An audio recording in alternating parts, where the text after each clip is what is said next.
Hello and welcome to Vision Create TV. I'm Jack Mannix and today I'm joined by the Shadow Education Secretary, Tristram Hunt. Welcome to the college, Tristram. Hello Jack, very nice to be here. So, can you tell us, what do you think of the facilities that we have here at the college?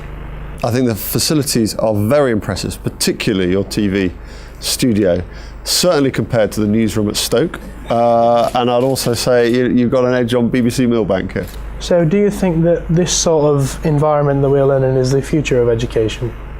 I think it's one part of the future. I think the kind of teaching and learning on offer here is rightly focused both on traditional creativity, young people working out in music and drama, and actually the way you do that hasn't changed huge amounts over time, but then also when it comes to video editing or 3D work or the kind of facilities you've got here. So it seems to me there's both the traditional educational models and then quite rightly focusing on some of the industries of the future.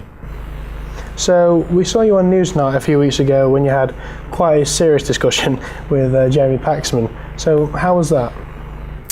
Well, Jeremy is an old goat now, and he's got one trick, which is to ask the same question a number of times, and he's very, very good at it. But I think he's a national treasure, so you're not allowed to criticise him. So part of the discussion that you had with Jeremy was about unqualified teachers. So would you just like to clarify with our viewers what the new Labour education policy actually says about this? Our policy is that we want teachers to be qualified, which means that we want them working towards qualifications in the school or to have qualified teacher status, because we think that the best way to raise educational attainment is to have the most motivated, the most qualified teachers possible in the classroom, and to make sure that we celebrate teaching as a profession. And at the moment what we're seeing is the undermining of that profession. So it doesn't mean outside speakers or people who are helping with specific music or drama or business have to have these, but if you're in charge of a curriculum development, you should have qualified teacher status.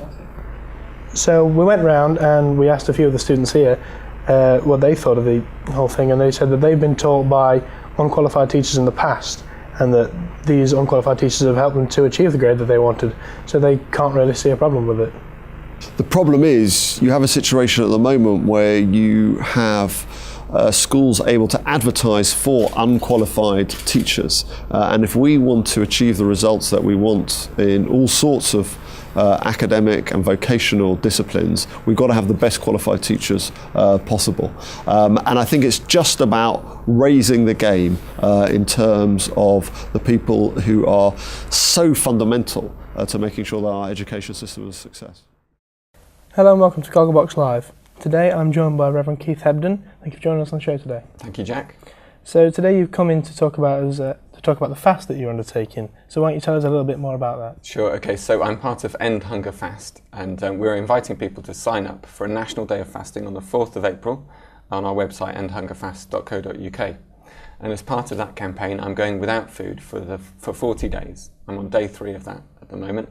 And I'm going to be raising the issues of the crisis of hunger we have in this country, with 500,000 people using food banks in the last year, and the number of people admitted to hospital because they're malnourished doubling in the last 2 years. We have a situation here that we can't continue to allow to escalate. The government needs to act, and act quickly. Yeah, so you're the whole idea of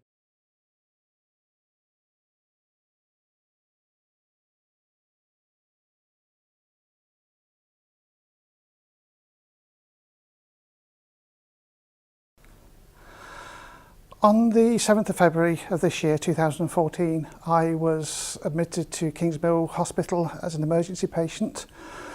But to give you a little bit of background before I got admitted as to what was happening, about the end of July 2012, I collapsed with a massive pulmonary embolism. And that was diagnosed then as being caused by huge DVTs and blood clots in my right leg, which had gone undiagnosed for quite a while. Shared Lives is a Nottinghamshire County Council scheme which gives vulnerable people the help and support they need to manage their daily lives. Meet Tony. Tony is single and often takes his dog out for a walk. And when he is at home, he enjoys a quiet puzzle or two. Tony was an active middle-aged man when he suffered a terrible accident. He had to go into hospital for a few weeks, but when he was discharged, he could not take care of himself. We arranged for one of our Shared Lives carers, Kerry, to collect.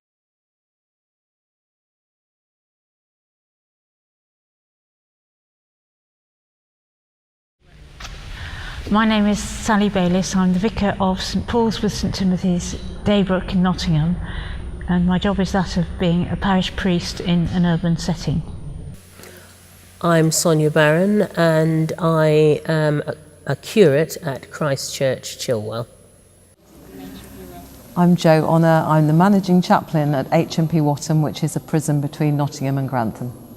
I'm Canon Jackie Jones. I'm precentor of this cathedral for this diocese.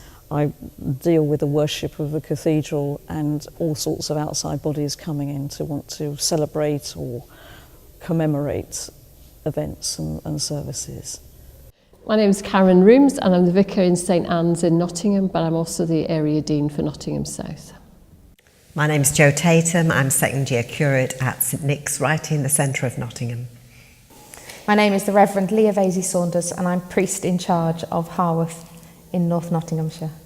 Hello, my name is Anne Noble and I'm a team vicar in the Clifton Team Ministry, which is in Clifton, south of Nottingham. It's a large parish of about 26,000.